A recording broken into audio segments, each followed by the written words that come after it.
It's just like, I don't understand the whole Dak situation. We just had 6 quarterbacks taken in the first round, 6 or 7, one of those in the first round. And this is before like pick 15 or something, like 6 quarterbacks. So obviously finding a franchise quarterback is hard to Very find. hard. So why not when you got one of the best in the league? I don't care what people say. Y'all can get upset, kill me, tell me I don't know what I'm talking about, whatever. I don't want to hear it. Dak Prescott is one of the best quarterbacks in all of football. Yes, he is. Yeah. And he get over the hump? He hasn't gotten over the hump yet. My favorite player, and it pains me to say this. I know it pains me to say this. And I know y'all gonna say, gee, that doesn't compare. But it actually does. One of my favorite players, or my favorite player in football, is Aaron Rodgers. He's won multiple MVPs, but what happens when he gets in the playoffs?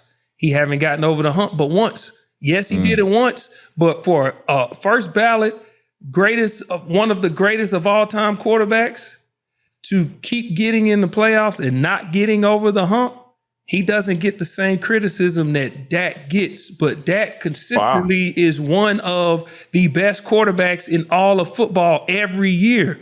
I don't know what it is. I haven't looked at it from that point of view. But it ain't just him. It ain't just him. So do you think he should take a pay cut? He's already made a bunch of money. Like, you need to spread around the money, kind of like Jalen Brunson with the New York Knicks for basketball. Do you think, I'm not saying he's going to take a humongous pay cut, but do you think Dak is like, I'm trying to win, and I know that we need money to spread other places. We need Micah. I need CeeDee Lamb. Do you think he says, hey, like, I'm open to taking a little bit less? I think he is, and I think he should. And I know a lot of people are like, what? Take a pay cut? Well, that's for certain people. Dak is one of those guys. He's America's team's quarterback. He has all types of sponsorships. That's what Tom did. Tom would take pay cuts in football because outside of football, he made so much. Dak makes a lot of money outside of football. So if you take a few less million within the game, you making it back on the outside. But then now that opens up money for Micah. That opens up money to pay other guys. It opens up money for CD.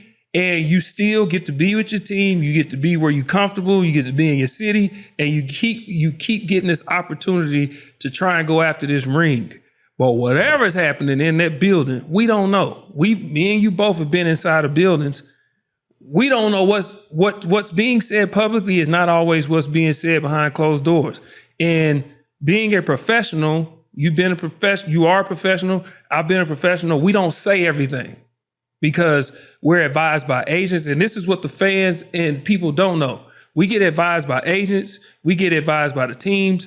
It depends on how you want to do it. There's a lot of different ways. If you notice, CD has been even keel.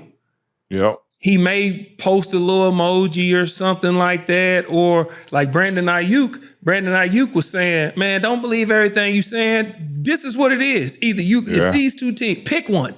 Like he flat out said what he wants. CD has been really, but now that he's posting this, whether it's cryptic or not, now we're starting to see the switch in the energy. But we don't know what his agent is telling him. Hey, just stay calm. Because I know when I did my negotiations, I told my agent, I'm not holding out. I love to play football. It's simple for me. I'm just a simple guy. Either they're going to pay me or they not.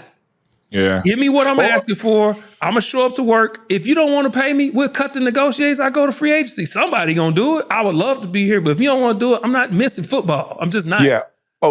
You said hold out. CD's holding out. So we got to talk about some that are holding in. We got to talk about Trent Williams, and you got to talk about Brandon Ayuk, who's now holding in. I think he started holding out, whatever. I think they're both holding in. I mean, Brandon Ayuk's been working on the side, wearing Niner stuff. I think he didn't show up on time, all that. But, something that I've seen from this last preseason was Brock Purdy was he was kind of rushed a little bit, and a little bit was on that left side. So Trent Williams, been in the league a long time, been one of the top players, if not the top player for some people in the league a long time, especially offensive linemen. They'll tell you he's been the number one player in the NFL for a while, but he's been holding in. After you watched last preseason against the Saints with Chase Young running after Brock Purdy, that was on that, he would have been on that left tackle spot. How do you feel about Trent Williams holding in and, the Brandon Ayuk situation?